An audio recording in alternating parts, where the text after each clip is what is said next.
The largest car company on the planet just built a gasoline engine that runs on hydrogen instead of gasoline, and the only thing that comes out of the tailpipe is water. Not lower emissions, not cleaner emissions. Water. And Toyota did not just build this thing and lock it away in a research lab somewhere. They hauled it out to a real endurance racetrack in Japan and raced it, publicly, against actual gasoline cars, live, in front of a crowd. But here is the part that will really mess with your head. This is the exact same company nearly every headline branded a climate villain back in 2021. The year Toyota was the one major automaker that refused to sign an international pledge to phase out gasoline cars completely by 2040. Everyone else lined up to sign it. Toyota did not. And while the rest of the industry spent the years since pouring trillions of dollars into lithium batteries, Toyota was quietly building something that refuels in under 5 minutes, drives and sounds like a real gasoline car, and does not need a single new charging station to exist anywhere on Earth. A company most of the industry had already written off as a dinosaur clinging to the past is quietly building an entirely different bet on where every car on the road is actually headed next, how they got here, what they actually built, and what it means for the car you might be driving in 5 years. That is exactly what we are getting into today. If this kind of story is your thing, hit that like button right now. Subscribe so you are here when we cover the next one, because what is coming up in this video is honestly hard to believe until you see the numbers. We are talking about an engine that fills up in the same time it takes to pump a tank of gas. And we are talking about a company betting real money that the entire planet cannot actually move to one single technology on one single timeline. Before we get to what Toyota is doing differently, you need to understand exactly how fast the rest of the world has been moving, because this isn't a gentle shift. This is closer to a stampede, and it's happening faster than almost anyone predicted even 5 years ago. In under a decade, electric vehicles went from a niche experiment for Silicon Valley tech enthusiasts to something nearly every major automaker now treats as non-negotiable. Tesla didn't just build electric cars, it rewired what people expect a good car to even feel like. And once that happened, the rest of the industry had no choice but to follow. China's BYD scaled production at a pace that stunned Western analysts. American challengers like Rivian and Lucid poured billions into brand new platforms built from scratch. Legacy giants like Volkswagen began quietly gutting and rebuilding entire factories around battery production. Governments jumped in just as aggressively, if not more so. California, the single largest car market in the United States, passed rules banning the sale of new gasoline vehicles by 2035. The European Union set the exact same target. Canada and Australia lined up behind similar timelines. All told, dozens of countries are now racing toward a future where gasoline exhaust simply doesn't exist on their roads anymore. On paper, this looks like an easy win, maybe the easiest win imaginable for the planet. Transportation accounts for a massive share of global emissions, and if every car on Earth ran on electricity instead of gasoline, the math says the climate benefits enormously. That's exactly why this movement carries so much political weight, so much media backing, and so much raw public emotion behind it. But somewhere inside Toyota's headquarters, engineers looked past the slogans, past the applause, past the political pressure, and asked one deeply uncomfortable question nobody else wanted to say out loud. Is the real world actually built for this? Toyota doesn't just sell cars in wealthy coastal cities with gleaming modern power grids, it sells vehicles in more than 200 countries, across Southeast Asia, rural Africa, South America, inland India, and Indonesia, places where electricity itself can be unreliable on a good day, let alone ready to support a nationwide charging network overnight. And that leads straight to the question almost nobody in this conversation is brave enough to ask. If the entire world gets forced onto one single timeline for electric vehicles, what happens to the billions of people who live somewhere that timeline simply doesn't work? That's not an anti-progress question. That's a reality check the rest of the industry has been avoiding. And to understand why Toyota is willing to ask it out loud,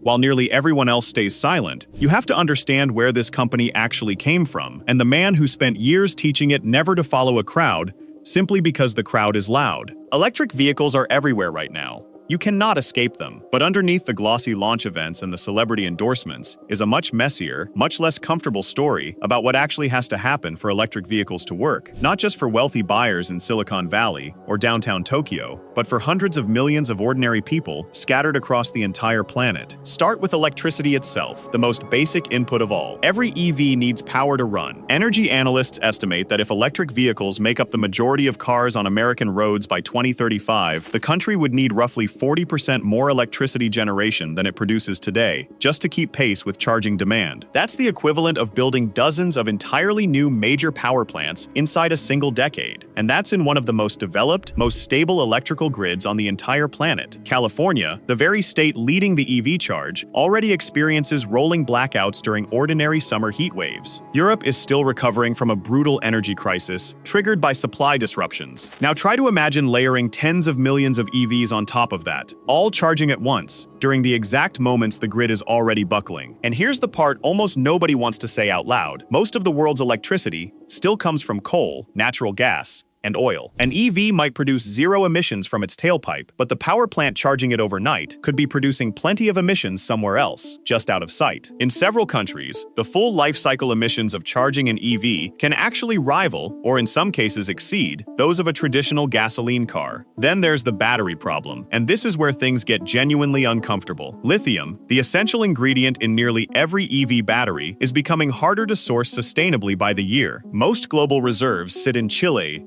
Argentina, and Australia, and extracting it requires staggering volumes of water, often in regions that are already suffering from severe water scarcity. Local communities near several South American lithium operations have reported serious, ongoing shortages of clean water for daily life. Cobalt is arguably worse. A huge share of the world's supply comes from the Democratic Republic of the Congo, where extensive reporting has repeatedly linked mining operations to child labor and dangerous, often deadly working conditions.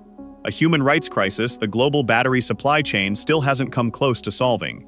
And when these batteries finally reach the end of their usable life, typically somewhere between 8 and 15 years, what actually happens to them? Large-scale battery recycling infrastructure barely exists anywhere in the world today. If hundreds of millions of EVs reach end of life over the coming decades without a real, functioning recycling system already in place, we could be staring down a toxic waste crisis unlike anything the auto industry has ever dealt with. Then there's money, and let's be blunt about it. Electric vehicles remain significantly, sometimes shockingly, more expensive than comparable gasoline cars. In the US, the average new EV costs north of $50,000, compared to roughly $35,000 for the average gasoline vehicle. Subsidies and tax credits help paper over that gap for now. But those incentives will not last forever, and in developing economies where average incomes are far lower, EVs remain completely, hopelessly out of reach for most people. Charging adds yet another layer of friction most people underestimate. Filling a gas tank takes minutes, start to finish. Charging an EV at home can take anywhere from 8 to 40 hours, depending on battery size and available power. Fast chargers cut that down to 30 to 60 minutes, which sounds great until you compare it to a 5-minute gas station stop. And for the millions of people who live in apartments without a private garage or dedicated driveway, home charging isn't even an option on the table. They're entirely dependent on public infrastructure that, right now, isn't remotely built out enough to support them. The US currently has around 160,000 public charging stations. Experts estimate that number needs to grow by roughly tenfold, and fast, just to support mass-scale EV adoption without gridlock at every charger. These are the exact issues Toyota has been quietly, patiently raising for years, while most of the industry stayed laser-focused on the highlight reel and the glossy keynote slides. And that brings us to the alternative Toyota has been building behind closed doors, largely out of public view, until now. This is where the story takes a genuinely surprising, almost unbelievable turn. While nearly every automaker on the planet funnels its research budget into lithium batteries and electric motors, Toyota has been quietly perfecting something that looks almost old-fashioned by comparison: an internal combustion engine. Except this one doesn't burn a single drop of gasoline. It burns hydrogen. At first listen, that sounds almost backwards. Aren't we supposed to be getting rid of combustion engines entirely, not refining them? Why would Toyota pour resources into improving one instead of abandoning the entire concept the way everyone else has? The answer comes down to a single insight most of the industry has completely overlooked. The combustion engine itself was never really the problem. Gasoline was. If you can swap the fuel for something that produces zero carbon dioxide when it burns, while keeping the mechanical soul, the sound, the feel of a traditional engine intact, you preserve everything drivers genuinely love about a real car, while still eliminating the emissions attached to it. That's precisely what Toyota is chasing. When hydrogen burns inside a combustion chamber, the primary byproduct is simply water vapor. No CO2, no carbon monoxide, no fine particulate soot drifting into the air. From a pure emission standpoint, it's about as clean as combustion technology can possibly get. And Toyota hasn't just theorized about this quietly in a lab somewhere. It has built working prototypes and actually raced them, publicly, under real competitive pressure.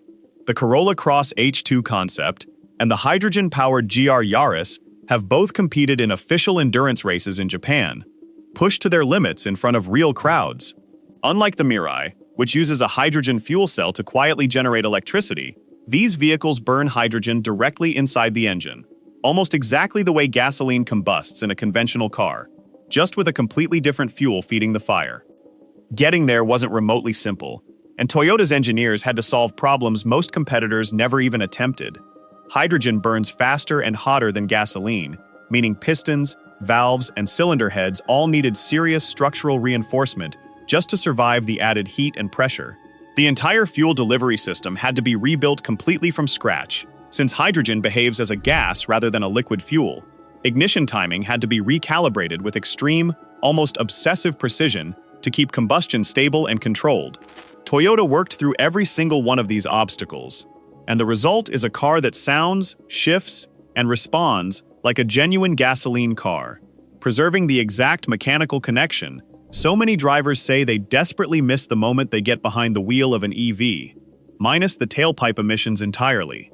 Refueling speed is where Toyota's pitch becomes genuinely, undeniably compelling. The fastest EV chargers available today can take a battery from empty to full in 20 to 45 minutes under ideal conditions. At home, that number stretches out to a painful 8 to 40 hours. For a lot of casual daily drivers, that's a manageable inconvenience they've learned to plan around. But for long-haul truckers, fleet vehicles running around the clock, or anyone living far from reliable charging infrastructure, it becomes a genuine daily obstacle. A hydrogen combustion vehicle refuels in roughly 90 seconds to 5 minutes flat, essentially identical to pulling into an ordinary gas station. Once that tank is full, you can drive hundreds of miles without ever once thinking about range anxiety or mentally mapping your route around the next available charger. Extreme weather performance is another factor that almost never gets meaningful airtime. Lithium-ion batteries lose a substantial chunk of their efficiency in cold temperatures. Many EVs report real-world range losses of 20 to 40% during harsh winters, while high heat introduces its own separate risk of battery degradation and overheating. Hydrogen combustion engines simply don't carry that same weakness. They perform consistently in both extreme cold and extreme heat, which makes them a dramatically more attractive option for regions with harsh, unpredictable climates that batteries struggle to handle gracefully. Then there's weight, which quietly affects everything about how a car drives. A Tesla Model S battery pack alone weighs somewhere around 600 to 700 kilograms, a massive chunk of the car's total mass, which drags down efficiency, handling, braking distance, and tire wear all at once. Hydrogen vehicles don't require anything close to that kind of battery weight, making them meaningfully lighter and, at least in theory, considerably more energy efficient overall. And there's one more point Toyota brings up constantly, almost every chance it gets: the repair ecosystem that keeps millions of people employed. Electric vehicles demand specially trained technicians and expensive proprietary diagnostic equipment, threatening to sideline tens of thousands of independent repair shops in a fully electric future. A hydrogen combustion engine, by contrast, is still fundamentally an internal combustion engine, one a traditional mechanic can learn to service with comparatively modest additional training, not a total career overhaul. Now let's set these two technologies directly side by side and look at this without any marketing gloss whatsoever, because even Toyota has to admit some of this genuinely doesn't favor hydrogen at all. Infrastructure is where electric vehicles win outright, and honestly, it isn't even close. The US has roughly 160,000 public charging stations, a number climbing rapidly thanks to billions of dollars in federal, state, and private investment flooding in every year. Tesla's supercharger network stretches coast to coast at this point, and rival automakers are increasingly standardizing around shared charging protocols to catch up. Hydrogen refueling stations in the entire United States, roughly 60, and the overwhelming majority of them sit in California alone. That's the fundamental bottleneck strangling hydrogen's growth. You simply can't sell hydrogen vehicles to drivers in Ohio or Texas if there's nowhere for them to refuel, and you can't justify building refueling stations in those states without enough hydrogen vehicles already on the road to create real demand. It's the textbook chicken and egg problem, and so far, electric vehicles have broken through it far more decisively than hydrogen ever has. Building the infrastructure itself is more expensive for hydrogen too. Storing hydrogen safely requires either extreme pressure or extreme cold, both of which demand specialized, genuinely costly equipment. A single hydrogen refueling station can run into the millions of dollars to build, compared to tens of thousands of dollars, sometimes far less, for a standard EV charging station. Then there's the uncomfortable question of how clean hydrogen actually is. Most commercially available hydrogen today is produced through natural gas reforming, a process that generates significant carbon emissions of its own, quietly undercutting the clean fuel narrative. Green hydrogen, produced using renewable electricity through water electrolysis, does genuinely exist, but it remains considerably more expensive and is produced at a much smaller scale worldwide. Until green hydrogen becomes the industry standard, rather than the rare exception, hydrogen vehicles aren't quite the perfectly clean solution Toyota's marketing sometimes suggests. So where does the race actually stand right now, today? Tesla remains the most valuable EV company on the planet by market cap, though its market share is visibly shrinking under pressure from China's BYD and a growing wave of newer, hungrier competitors. BYD has actually surpassed Tesla in global EV sales volume, a major turning point that didn't get nearly the attention it deserved from mainstream coverage.